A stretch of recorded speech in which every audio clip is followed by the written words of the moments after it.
مولا یا مولا مولا یا مولا مولا یا مولا مولا یا مولا. ہمارے طبقے میں ایک بہت مخلوق ہے جو خوابوں ہی کے پیچھے پڑی ہے، دن رات یہی فکر ہے کہ خواب اچھا آ جائے، یہ خواب آ گیا اس کی کیا تعبیر ہے، یہ خواب آ گیا اس کی کیا تعبیر ہے درجہ خواب کی تعبیر کا بھی کچھ نہ کچھ. اسی لیے حضور اقدس صلی اللہ علیہ وسلم فرماتے ہیں کہ مبشرات کا یہ حصہ باقی ہے. تو خوب سمجھ لو کہ خواب اپنی ذات میں نہ درجہ بلند کرتا ہے نہ اجر و ثواب کا موجب ہوتا ہے. اس کے بجائے اصل مدار ہے بیداری کے اعمال.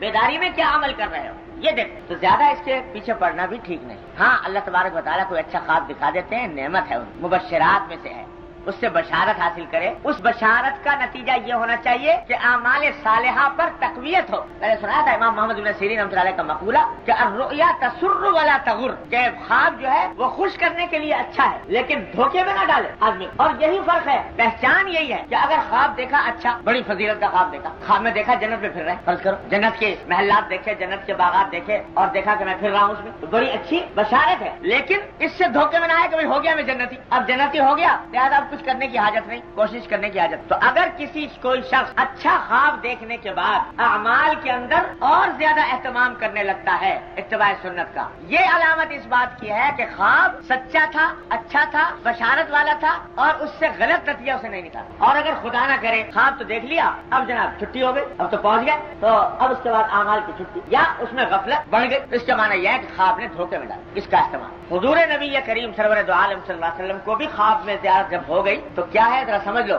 اس کا حکم یہ ہے کہ اگر چونکہ حضور اقدس صلی اللہ علیہ وسلم کو زیارت کی اور حضور فرمائے کہ جب مریض مجھے خواب میں دیکھتا ہے کوئی تو مجھے ہی دیکھتا ہے، شیطان میرے بھیس میں نہیں آتا. تو اس واسطے اگر خواب میں سرکار دو عالم صلی اللہ علیہ وسلم کی زیارت ہو اور وہ کوئی ایسا کام کرنے کو کہیں جو شریعت کے دائرے میں ہے، مباح ہے، فرض ہے، واجب ہے، سنت ہے، مستحب ہے، مباح ہے، شریعت کے دائرے میں، اس کام کو کرنا چاہیے اہتمام. اس واسطے کہ وہ شریعت کے دائرے میں جو کام ہے، جب اس کی آپ نے ایک مرتبہ خواب میں یہ تو غالب گمان یہ ہے کہ انشاءاللہ وہ خواب سچا ہوگا، اس کے کرنا ہی اس کے حق میں فائدہ مند ہے. نہ کرے تو بعض اوقات بے برکتی شدید ہو جائے، بڑی بے برکتی. لیکن اگر خواب میں بعض اوقات ایسے لوگوں کو ایسی باتیں بھی آ جاتی ہیں کہ جو شریعت کے دائرے میں نہیں، خواب میں زیارت ہوئی نبی کریم صلی اللہ علیہ وسلم اور ایسا محسوس ہوا کہ آپ نے یہ فرمایا، ایک ایسی بات فرمائی جو شریعت کے ظاہری احکام کے دائرے میں نہیں، اس سے باہر، تو خوب سمجھ لو اس خواب کی وجہ سے وہ کام کرنا جائز نہیں ہوتا.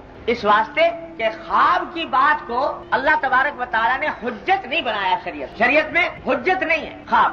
اور جو ارشادات نبی کریم صلی اللہ علیہ وسلم کے براہ راست ہم تک پہنچے ہیں قابل اعتماد واسطوں سے، وہ حجت ہے. لہذا ان کے اوپر عمل کرنا ضروری ہے، خواب کی بات پر عمل کرنا ضروری ہے. کیونکہ یہ تو صحیح ہے کہ کوئی شیطان حضور اقدس صلی اللہ علیہ وسلم کی صورت میں نہیں آ سکتا، لیکن بسا اوقات خواب کا دیکھنے والا جو ہے وہ اس کے اپنے کچھ ذاتی خیالات مل کر خواب گڑبڑ ہو جاتا، اس کی وجہ سے اس کو غلط بات یاد رہ جائے، تو اس کی وجہ سے حجت نہیں. ایک مرتبہ ایسا واقعہ پیش آیا عجیب. ایک قاضی تھے، فیصلے کیا کرتے تھے، تو ایک مقدمہ سامنے آیا اور مقدمے کے اندر گواہ پیش ہوئے. گواہوں کی جو شریعت کے مطابق گواہوں کا تحقیق جانچ پڑتال کا جو طریقہ ہے وہ پورا اختیار کر لیا، سب کچھ کر لیا اور مدعی کے حق میں فیصلہ کرنے کا دل میں ارادہ بھی ہو گیا. لیکن قاضی صاحب نے کہا بھائی فیصلے کا اعلان کل کریں. سوچا کہ ذرا اور سوچ لیں. اب رات کو جو سوئے تو خواب میں زیارت ہوئی نبی کریم صلی اللہ علیہ وسلم. صبح کو اٹھ کر ایسا یاد آیا کہ حضور یہ فرما رہے ہیں کہ یہ تم جو فیصلہ کرنے جا رہے ہو یہ غلط ہے اور فیصلہ یوں نہیں یوں کرنا ہے. اب جس طرح خواب میں کہا گیا کہ اس طرح کرنا چاہیے،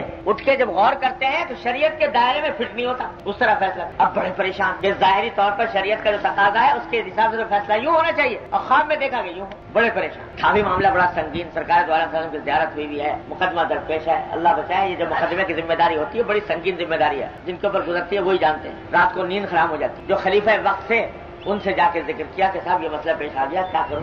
کچھ علماء کو جمع کیجیے تاکہ ان سے مشورہ ہو. سارے شہر کے علماء جمع. پوچھا گیا لوگوں سے کہ بھائی کیا کیا جائے، تو اکثر لوگ جو تھے وہ جو حاضر تھے انہوں نے یہ کہا بھائی معاملہ بڑا سنگین ہے, حضور اقدس صلی اللہ علیہ وسلم کی زیارت ہوئی ہے اور آپ کے صورت میں شیطان آ نہیں سکتا, لہذا عمل کرنا چاہیے اس کے اوپر. لیکن اس زمانے کے بزرگ تھے جو اپنی صدی کے مجدد بھی کہلائے ہیں, حضرت شیخ عز الدین ابن عبد السلام رحمہ اللہ تعالیٰ, وہ بھی مجلس میں آتے, وہ کھڑے ہوئے اور کھڑے ہو کر انہوں نے کہا کہ میں آپ سے پورے جزم اور وثوق کے ساتھ کہتا ہوں کہ شریعت کے قاعدے کے مطابق جو فیصلہ آپ کرنے جا رہے ہیں فیصلہ وہی کیجئے, اور اس قوت سے کہا کہ وہی فیصلہ کیجئے اور سارا گناہ ثواب میری گردن پر.